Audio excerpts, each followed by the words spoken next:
The second one, domain, you're talking about the x values, so 3, -251. Range, y values, -4, 0, 3. Don't have to repeat the 0. All right, I'm going to move forward. So you can determine if a relation is a function if the x value does not repeat. So if I'm looking at the first one, I have 3, 1, 2, 5, -4, 2, -1, 0, 3, -4. I only care about the x's. So if I'm looking at the x's, I have 3, 2, -4, -1, and 3. I have a little bit of a problem because the 3 repeats. So here and here, this causes a problem. So we can say that A is not a function. A, not a function. For B, looking at the x values only, -1, 2, 3, -4, we're all good. So this is a function.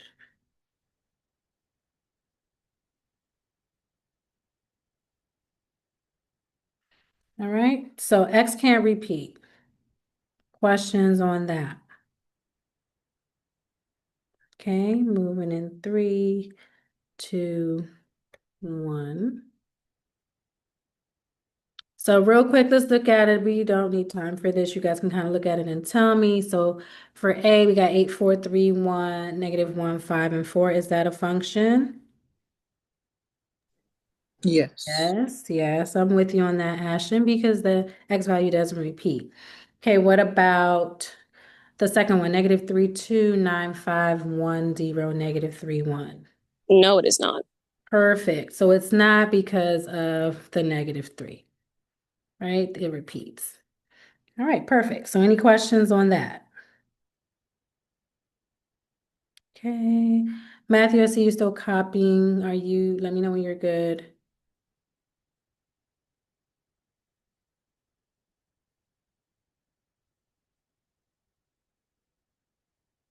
I got it. Perfect.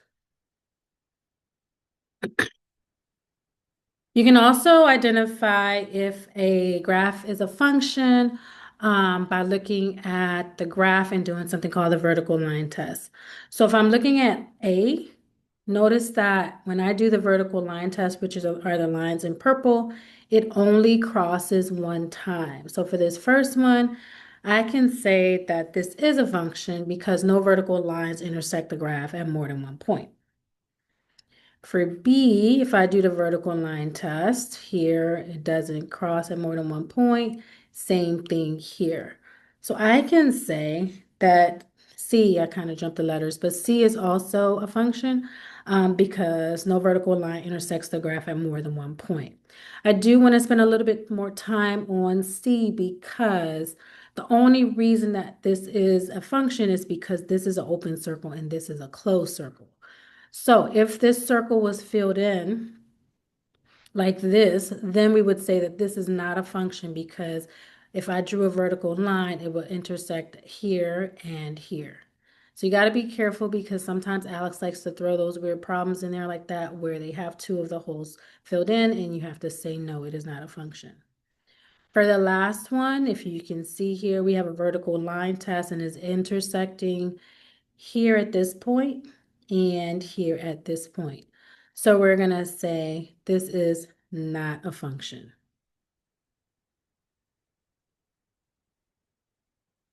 And the reason is it doesn't pass the vertical line test.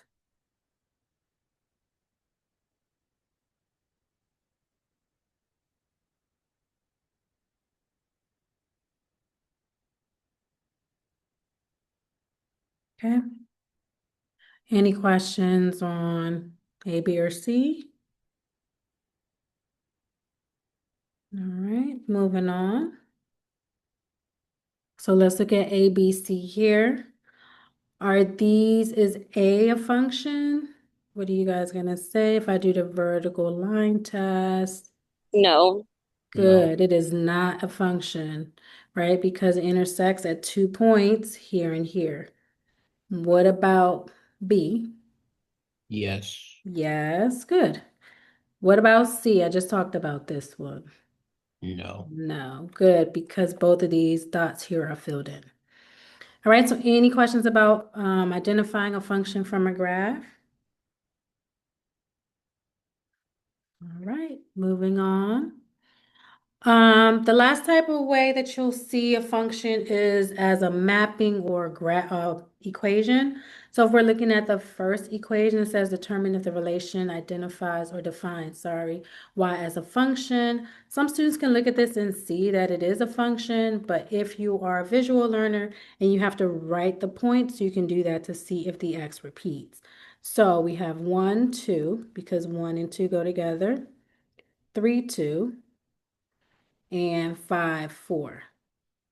So we can see that the x doesn't repeat, so this is a function. Sometimes they try to trick you and they'll put like one number here and they'll have all of the points going to that one number.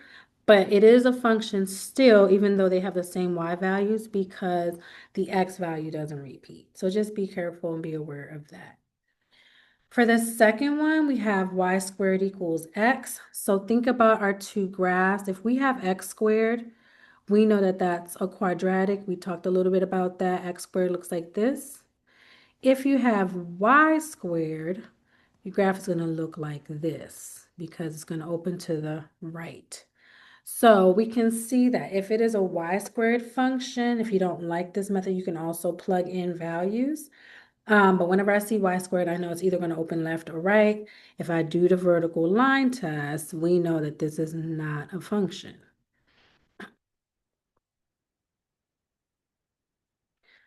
The last equation we just saw in our last topic, this is a circle, right? So even if we didn't know where to plot this, if we draw a circle, we know that we're going to have, when we do our vertical line test, it's going to go through more than one point.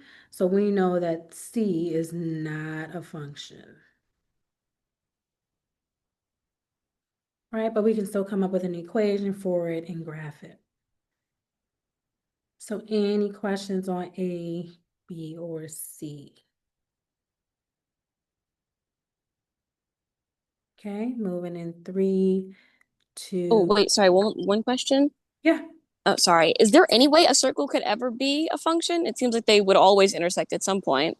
Yeah. So it's not a function based on a vertical line test, but it is an equation that allows us to graph it. So Okay. no, it would never be a function, but it is something that we can graph. And you can, the same thing with the B equation. It is Mhm. something that we can graph, just not a function. That's a great Cool, question. cool. Thanks. No problem. Anybody else?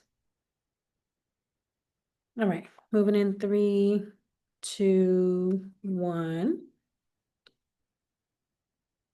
Okay, so think about these equations, think about what you know. It says determine if the relation defines y as a function of x. So look at A, look at B, look at C. Kind of similar equations. B is an absolute value equation, but the y is on the inside. So again, I give you a couple of minutes.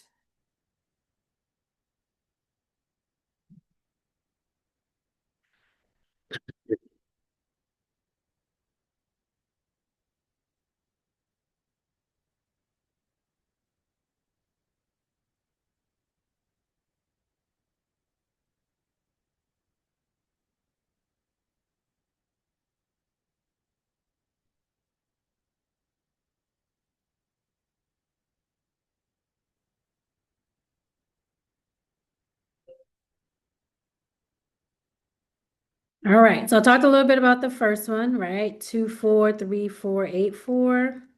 This is a function.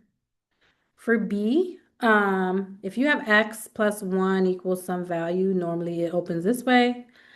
But because this is y, it's going to open this way.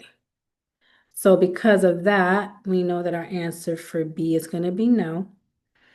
And then for C, this is a circle. Center is 0, 0, radius of 5.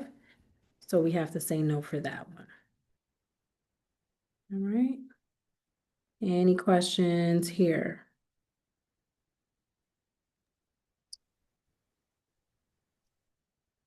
Nala? Sorry, not about whether or not it's a function, but for B, could it be what's it called? Graphed both ways, like both to the left and to the right? Because I just tried to plug in some functions and ended up getting a graph to the right, like opening up to the right. Yes, so yes, it should be this, it can be either way. Ooh, sorry. Okay, but just wanted to make sure because I didn't try any of the negatives. I was like, oh, well, I guess that could also work. I just hadn't thought it through yet. Yeah, no worries. Okay, So you can open left and right just like the parabolas. All cool, great cool. questions. Anybody else? All right. So how do we evaluate functions? So normally when you see g of x, f of x, any letter of x, it's normally saying that this is a function and the equation is, and it'll give you an equation. So here it says evaluate g of x equals 2x plus 1 for the given given values of x. So here I'm trying to evaluate g of -2, g of -1, g of 0, g of 1, g of 2. So for A, I am plugging in, I've replaced the x with -2. So that means every time in my equation, whenever I see an x, I'm going to replace it with a -2. So g of -2 is going to equal 2 times -2 plus 1. 2 times -2 is -4, and -4 plus 1 is -3. So g of -2 is -3. We're going to look at the second equation. I've now replaced the x with a -1. So we're doing g of -1. Every time I see an x, I'm going to put in a -1. And then I'm going to evaluate. 2 times -1 is -2. -2 plus 1 is -1. Now I'm going to plug in and do 0. G of 0 equals 2 times 0 plus 1. 2 times 0 is 0. 0 plus 1 is 1. I want you to try g of 1 and g of 2. Giving you about 2 minutes. Evaluate.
Okay, about 10 more seconds.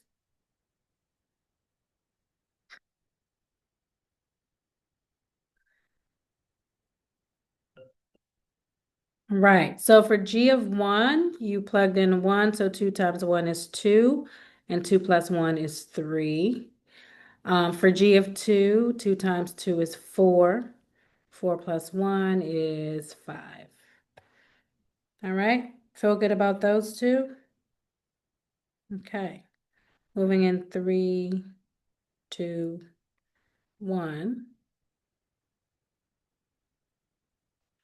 All right. So remember in the beginning, I told you that domain is the x's and the range is the y values. So it says determine the domain and range for the functions shown. So I'm looking at A. I am looking at the x values for the domain. I'm just going to use a D for domain. And it's just points. So I'm going to write the points. I'm going to go from left to right. So -3, I have a point at -3. I have a point at -1. I have a point at 0, 2, and then 4. So that's my domain for this graph.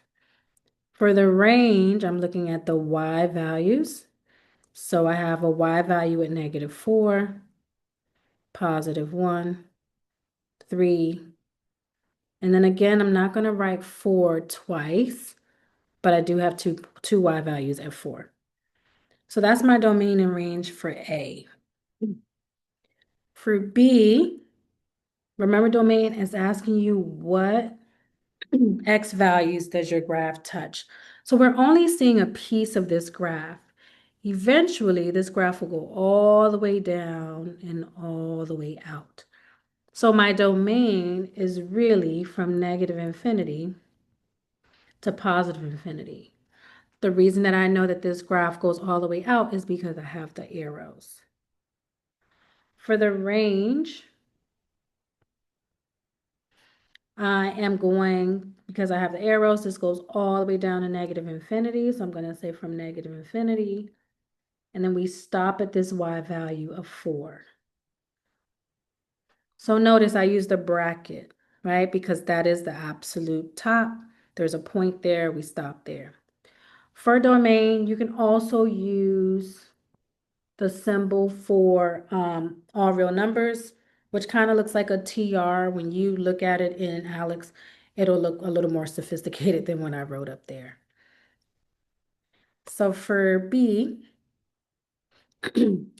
for the domain, I can't include -3 because there is a open circle there, but I know that's where I'm starting. So I'm going to put a parentheses and say from -3, and it goes forever to +infinity. For the range, we're looking at y values. So my lowest y value, again, there's a hole here. So I'm going to say from -2 with the parentheses all the way up. So it's going up and out. So all the way up to +infinity. All right. So the only time you use a bracket is when you have a solid point.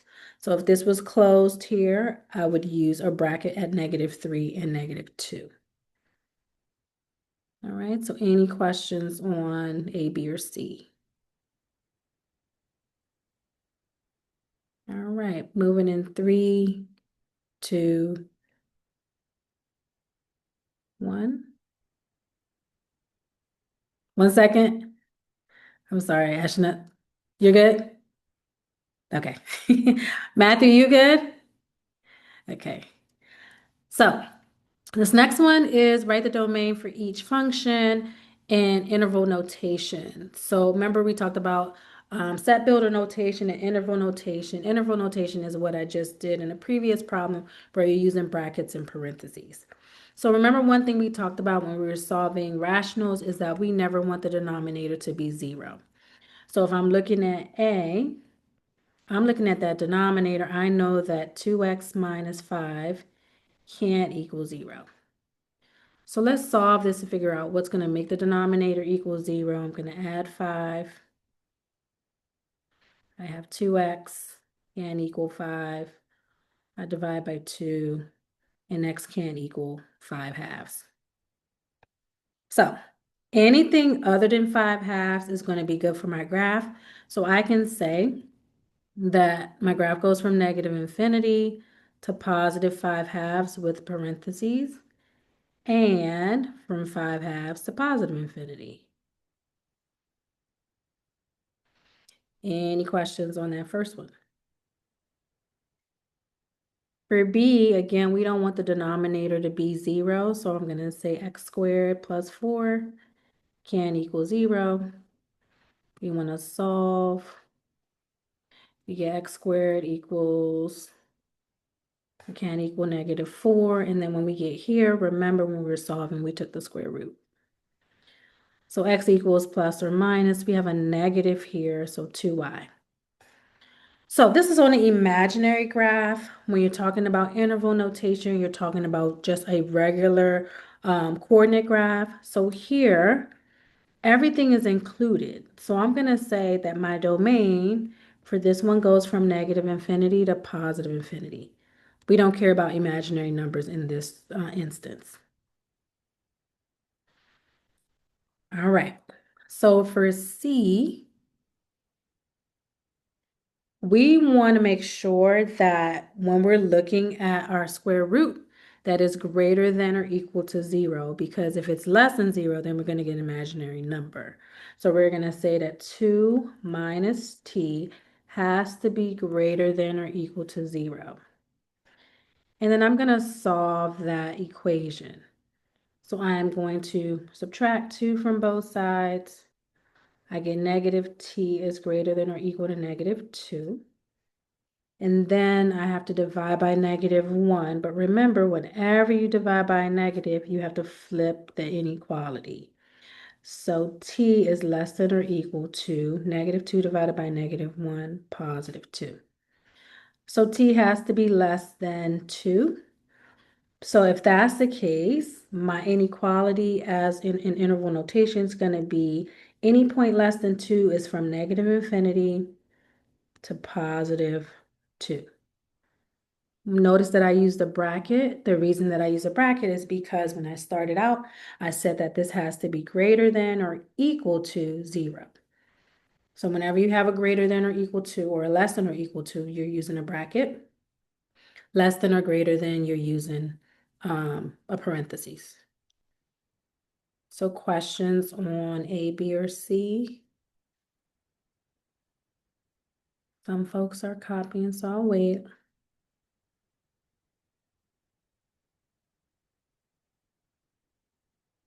All right, moving in 3, 2, 1.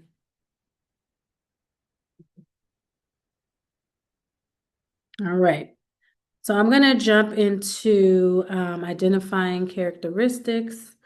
So here it's quite a bit of things. Some of the stuff we spoke about already is just kind of a combination on one graph. So remember when we did f of 2, what did we do? We replaced the x with this number and then it gave us y.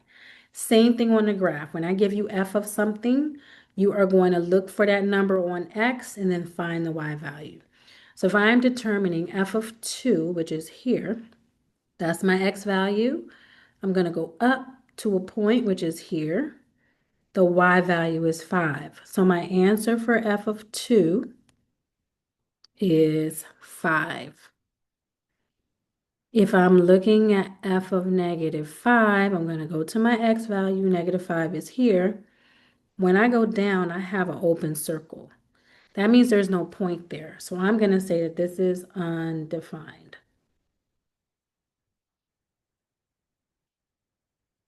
So any questions on A or B?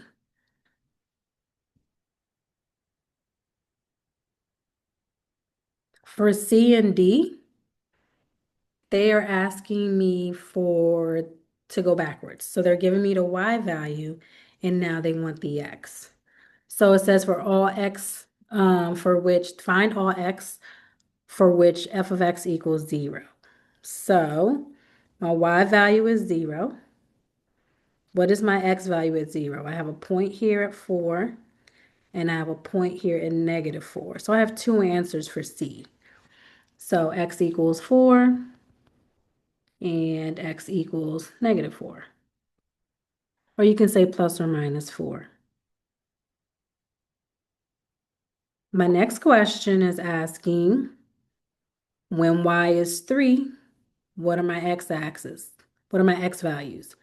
So if you look here, I have a range. So I start at negative 3,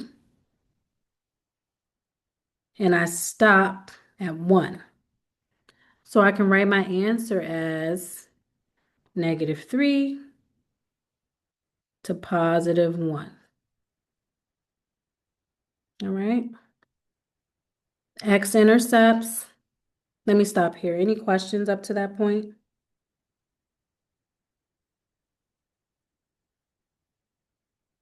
Okay. X-intercepts we talked about in the last video. Remember, the x-intercepts is where the graph crosses the x-axis. So looking here, it crosses the x-axis at -4 and at 4. But be careful because you want to write it as a point. So you're going to say -4, 0, and +4, 0. Then we're looking at the y-intercept. You only can have one y-intercept. If you have more than one, then it's not a function. So I have a y-intercept here. It crosses at 3. That point would be 0, 3.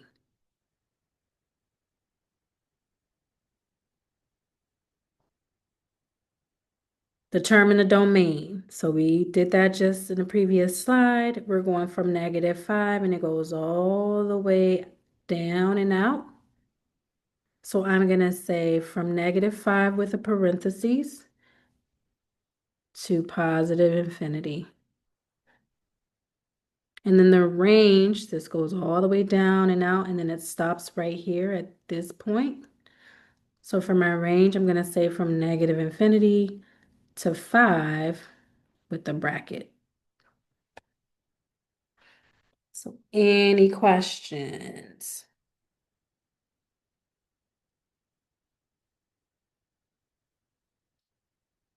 All right, I do see folks jotting it down.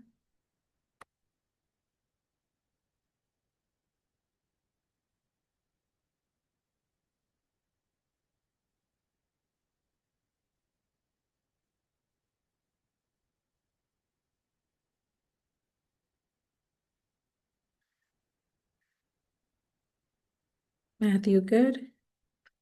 Okay.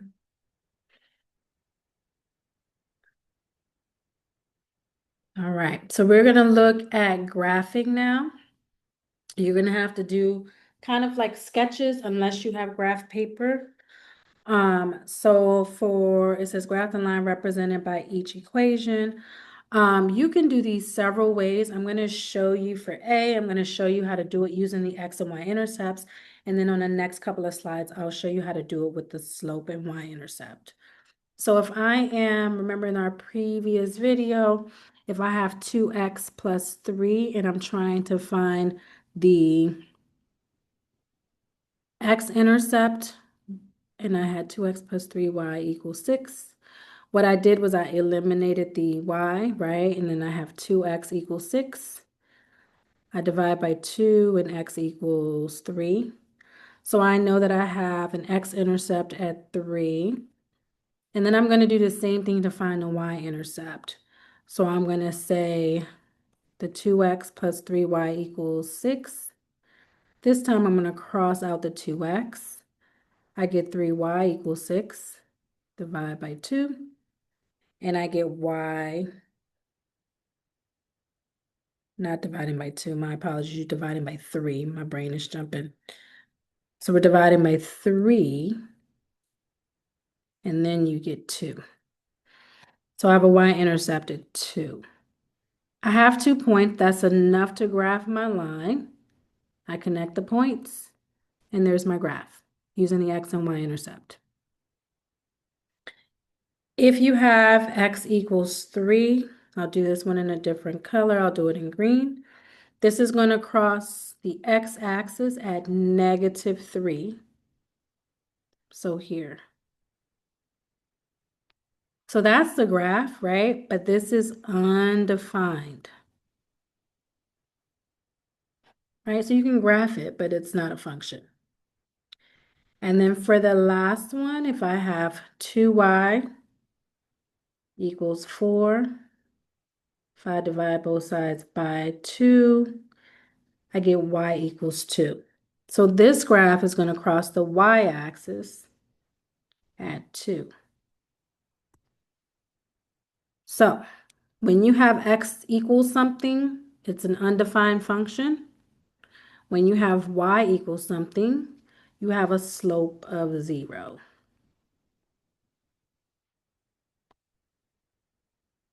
Okay?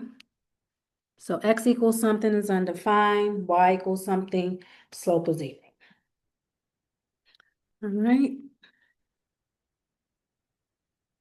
Questions here? Moving in 3, 2, 1. Okay. So I want you to try. I want you to do a sketch if you don't have graph paper of 4x plus 2y equals 2, y equals 1, negative 3x equals 12. All right, and I'm gonna set the timer.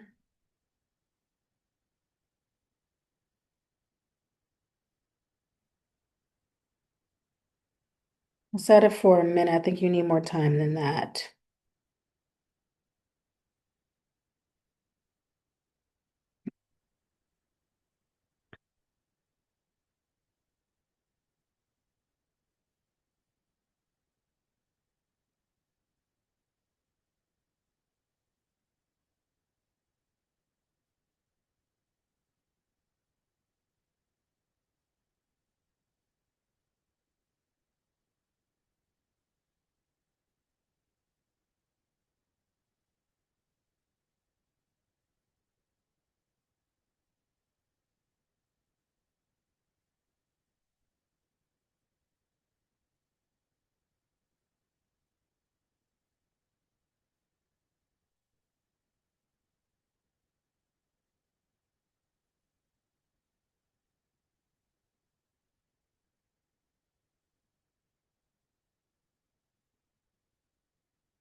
All right, so let's look at what our graph should look like, and then I can talk about each piece. For the first one, your graph should look like this right here, where you have x-intercept at 1. I'm sorry, y-intercept at 1, and then you have x-intercept at a half. Here, x equals 4, and then y equals 1. Does anybody need to see any of the equations and how I got some of the points? A, B, or C? Okay. Moving in 3, 2, 1. All right, so next thing we're going to talk about is slope. Slope of a line. You can see it with rise over run. You also have an equation to help you find the slope. So you have y2 minus y1 over x2 minus x1. Keep in mind that our denominator can never be 0. So I'll give you this equation on assessments. You don't have to worry about memorizing the equation, but you do need to know how to use it. So it says find the slope of the line that passes through the given points. We're going to look at the first one, and I'm going to write the formula again. So for slope, we have y2 minus y1 over x2 minus x1.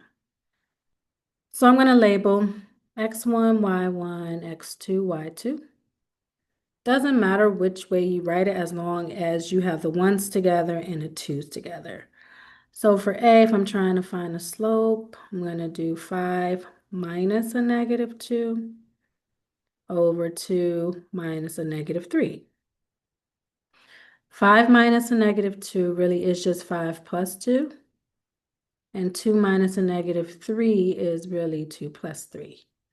So my slope here is 7/5, or 7 over 5. So questions on this one? For B, still labeling x1, y1, x2, y2. And you can change the fraction to a decimal if you want. or you can leave it as is, up to you. But I'm going to go ahead and plug in chug. -7 minus 0 over 1 minus a -5/2. So one thing I do know is that I can change this 1 to 2 over 2 because 2 over 2 still equals 1. The reason I'm changing it to 2 over 2 is because I want the denominators to be the same. So I have, sorry about that. So we have -7 minus 0 is going to be -7 over 2 over 2. 2 negatives is going to give me plus 5 over 2.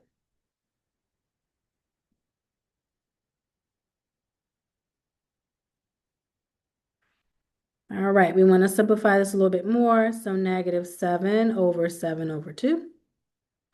Remember, we can't divide fractions, right? So we have -7, which is really over 1, divided by 7 over 2.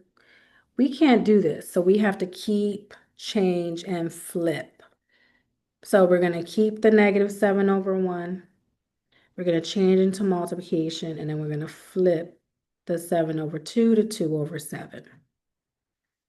So as we continue, we get 14 or -14 over 7, which gives us -2.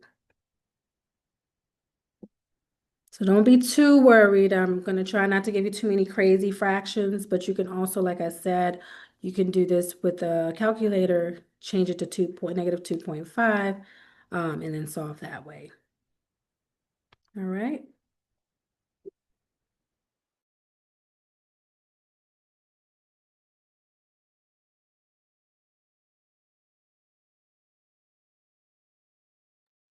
All right, so I'm gonna give you a chance to try one on your own. So -4, 1, 2, -2, and then 3/4, which you can just turn into 0.75 over comma 2 and -3/17. So try both of those and see what you come up with.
About a minute.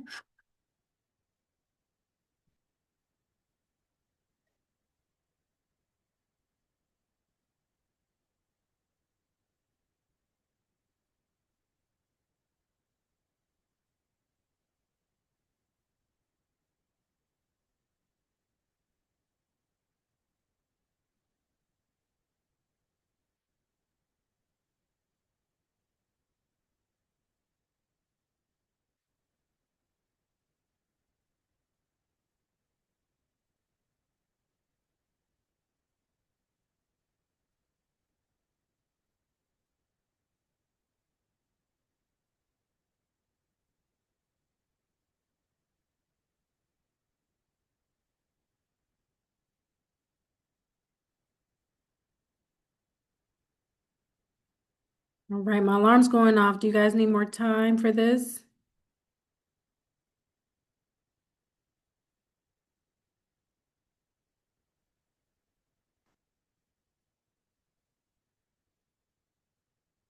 Okay, I'm not hearing anything, so I'm assuming that's go ahead and work it out.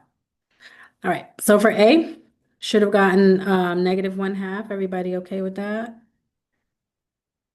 Right, Yes. you simplify and divide everything by 3. And then I did this one as a decimal to show you the difference between the two. And so 15 divided by -3.75 gives you -4.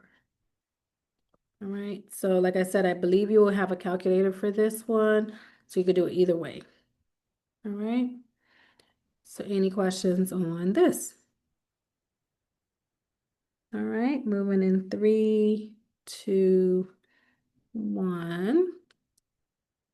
So remember, if you have a vertical line or a horizontal line, you can find the slope of the line. So the slope for A, whenever it's a line, just think about like walking on the ground. There is no slope. It's not going up anywhere or down. So the slope for this is going to be 0, right? So think about walking on a flat ground. For B, unfortunately, we are not Spider-Man. We can't climb up the wall, right? So for B, we're going to say that the slope of this is undefined. Undefined, always, right? So we could write an equation, but if they ask you for the slope, you're going to say it's 0, it's undefined. All right, so real quick recap on this because it's going to be important, especially when you take your assessment. So real quick, what did I just say? I said if the slope is a vertical line, what are we going to say? It's 0. Vertical, Oh, sorry. It's undefined because it's rise over undefined. run. Undefined. So yeah. Good, undefined. And then if it's horizontal, 0. 0. Okay, so we good on those. Okay, moving right along. So here is a slide that you might want to snap a photo of. Excuse me. So positive slopes rise from left to right. Negative slopes fall from left to right. 0 slopes are horizontal. And then vertical slopes is an undefined slope. All right. So any questions on that? All right, moving on.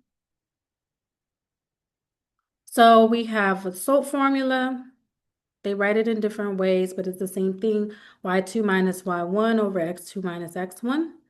The new thing, it's going to be the slope-intercept equation, which is this. Y equals mx plus b. So given a line with a slope, they'll give you an m value and a y-intercept. You can graph an equation in slope-intercept form, right? So I'm going to show you how to solve these, but again, this is an equation that I will give you. This is just showing you how to get from the slope equation to this. All right, so let's look at an example. So it says using the slope and y-intercept to graph a line. So it says given 3x plus 4y equals 4, write the equation in slope-intercept form, determine the slope and the y-intercept, and then graph the line. So remember that slope-intercept form is y equals mx plus b. So if I have 3x plus 4y equals 4, and I am solving this equation for y, because I want y by itself, I'm going to subtract 3x from both sides.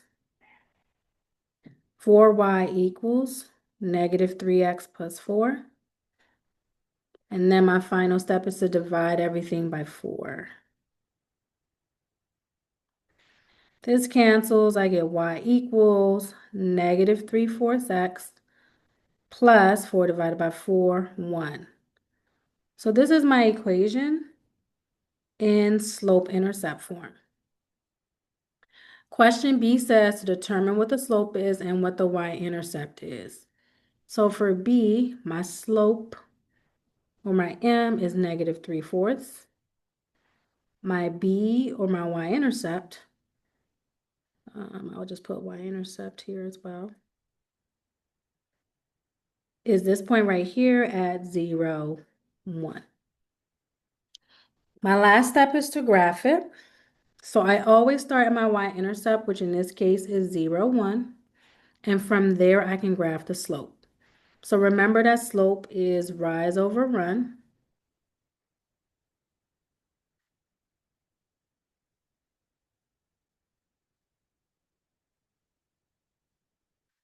And so from this point, I'm going to go down 1, 2, 3, and right 1, 2, 3, 4.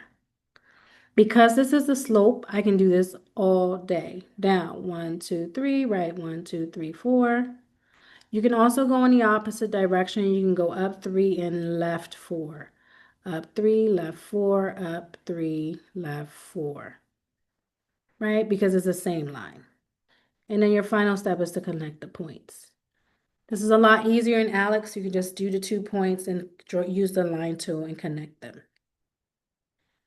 So questions here. Notice that the slope is negative and it's falling from left to right. All right. Moving in 3, 2, 1. Okay, I want you to write the equation in slope-intercept form. I want you to determine the slope and y-intercept, and then finally graph it using the slope and y-intercept. Setting a timer for about 2 minutes.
Okay, about 15 seconds.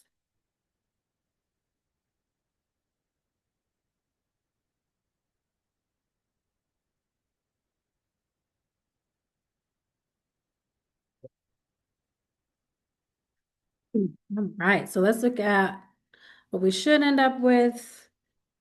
Negative a half x plus 2. We okay with that, or does anybody need to see the work for that? Ashton?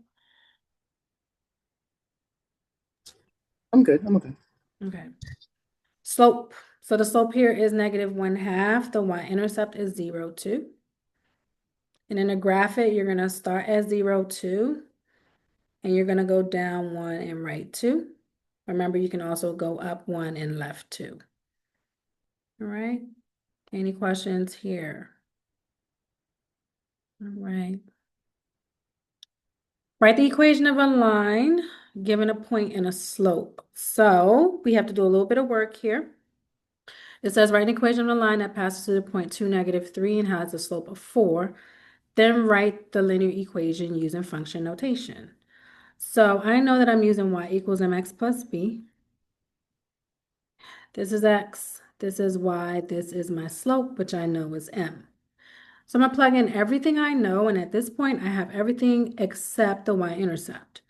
So my y is -3, my slope is -4, x is 2, b is unknown. So I have -3 equals -8 times 2, sorry, -4 times 2 gives me -8 plus b. And then my final step is to add 8 to both sides. 8 minus 3 is 5, so I have a y-intercept at 5. So my equation is going to be y equals -4x plus 5. But it also tells me to write it in function notation, which just means that I change the y to f of x.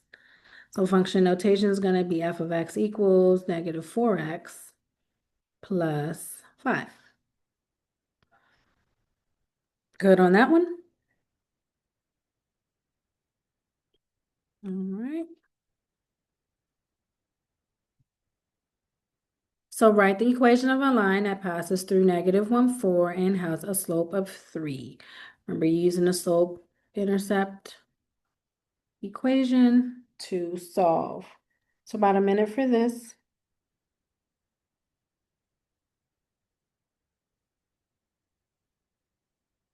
I don't know if I...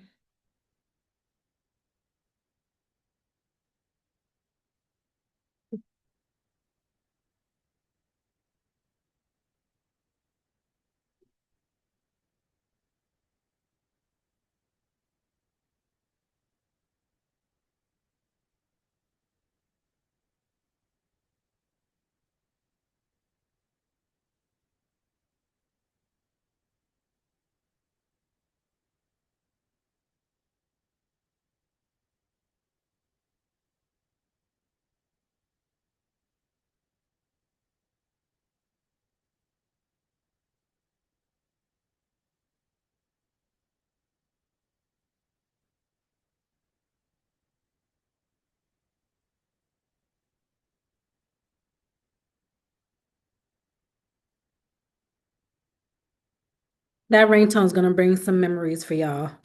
Every time you hear it, you'll be like, oh my gosh, that was from my class. All right, so y equals 3x minus 1 is your equation. Function notation, just changing y to f of x. Does anybody need me to continue solving this? Are you guys okay? Okay. All right, so I plugged in my x and my y and my slope. So then we got -4 equals -3 plus b, right? And then we're going to add 3 to both sides. And then -1 is b. So I plugged in, if I'm using this equation, y equals my slope, which is 3, times x minus 1, which is my b value.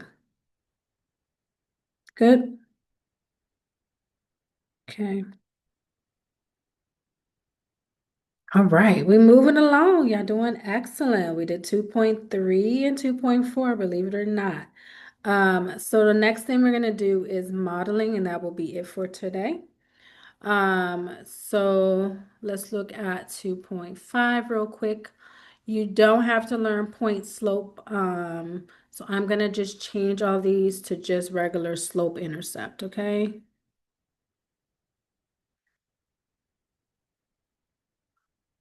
So it says use the slope intercept formula to write the equation of the line that passes through 2, 3, -3, and has a slope of -4. Let me double check. I think that's one we did already, or maybe not. Yeah. So we're gonna skip that. I don't know why I have this twice. I'm sorry.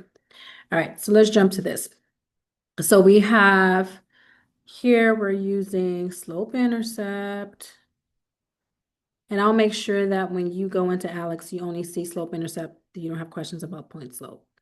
So it says use slope intercept formula to write an equation of a line that passes through the points 4, -6, and -1, 2. Write your answer in slope intercept form. So for this question, I don't have anything, right? I can't just use one of the points and plug and chug. So I know that it passes through 4, -6, and -1, 2, but I don't know what the slope is. So I have to use a slope formula, and I'm going to plug into and label x1, y1, x2, y2. So I have 2 minus a -6 over -1 minus 4, which is 2 plus 6 over -5, which is 8 over -5. So that's my slope. Now I need to find the y-intercept. So the good news is because the point goes through both of these points, you can use any one of these. It doesn't matter which one. So I'm going to plug into y equals mx plus b. I'm going to use 1 and -1 and 2. You could also use 4 and -6 and still get the same answer. So I'm plugging in 2 equals 8 over -5 times -1 plus b. When I continue, I get 2 equals -8 over -5 plus b. Negative over a negative gives me a positive, so technically what I have is 2 equals positive 8/5 plus b. So I'm going to subtract 8/5 from both sides to figure out what b is. So I have 2 minus 8/5 equals b. Uh-oh, we have to jump back to 3rd grade again. So we want a common denominator. This is really over 1. My common denominator is going to be 5 because I do 1 times 5. I'm going to multiply this times 5 and this times 5. I get 10 minus 8 over 5 equals b. I'm going to clean it up. 10 minus 8 is 2 over 5 equals b. Now I have everything I need to write this in slope-intercept form. So my equation is going to be y equals my slope, which is 8/5 x, or -8/5 x, plus 2 over 5, which is my b term. All right. So any questions here? Okay, moving in 3, 2, 1. So I want you to write the equation of a line that passes through point 2, -5 and 7, -3. And I'll do parallel and perpendicular slopes tomorrow. All right, so go ahead and try this. Giving you about 2 minutes.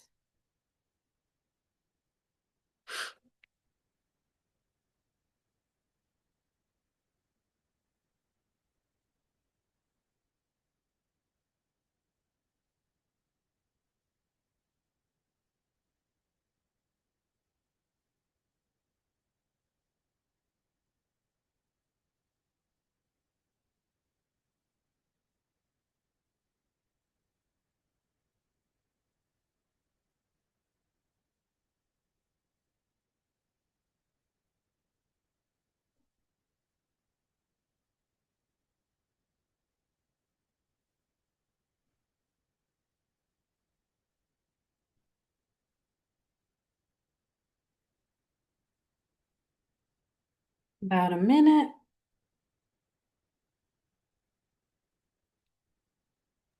Professor, I think it's 7 minus 2 instead of Did I 7 make minus math 3. up?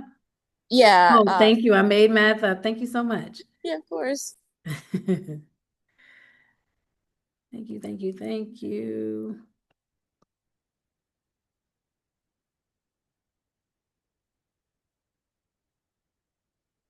Now we're good. That makes it Yeah, I a think lot more so. easier for our lives, right? We really Man. like fractions. Thank you.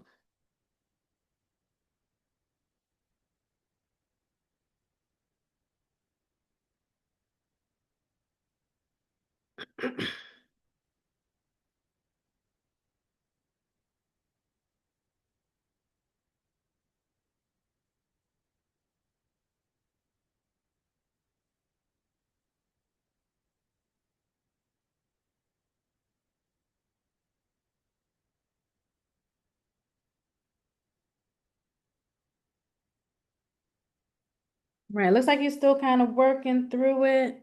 Are we okay on the slope at least? Did we all get one? So our equation, hold on, -3 minus -5. And then 7 minus 2. And we got, oh, I am tripping today. I got 8 here. This should be +5. So let me make that correction. So -3 plus 5. And then 5 minus 3 is 2/5. So I'm going to continue and solve it so you see why we got the final answer. I'm going to plug in. What point do you guys prefer to use? 2, -5, or 7, -3? 2, -5. Let's do it. So we're going to plug in -5. Our slopes are 2/5. Our x is 2. B is unknown. So -5 equals 4/5 plus b. Is everybody still okay on this step? Yes. Then we're going to subtract 4/5 from both sides to get our b. So I'm going to write it over here. So I have -5, which is really over 1, minus 4/5. So again, we need a common denominator. I'm going to use 5 because I multiply 1 times 5. I multiply by 5 here and here. So 5 times 5 is, times -5 is -25 minus 4. That gives me -29/5 for B. Therefore, my equation equals my slope, which is 2/5 times x minus my B of 29/5. All right. Everybody good on that? All right. So tomorrow when I see you, we'll be talking about parallel slopes and parallel equations and perpendicular equations. We're going to do a little bit with composition, and then we'll do a little bit of prep for your assessment on Wednesday. So any questions for me? You guys are doing amazing. I'm looking at the grades. Some of you guys are over 100%, which just means you're just doing what you're supposed to do. Good job, and thank you for putting in all that hard work. Last but not least, please don't forget to do the evaluation for the class. All right, have an amazing evening and day. I'll see you guys tomorrow. Bye. Thank you. Thank you. Thank you. I actually did have a quick question. Yep. Let me So stop I the won't recording.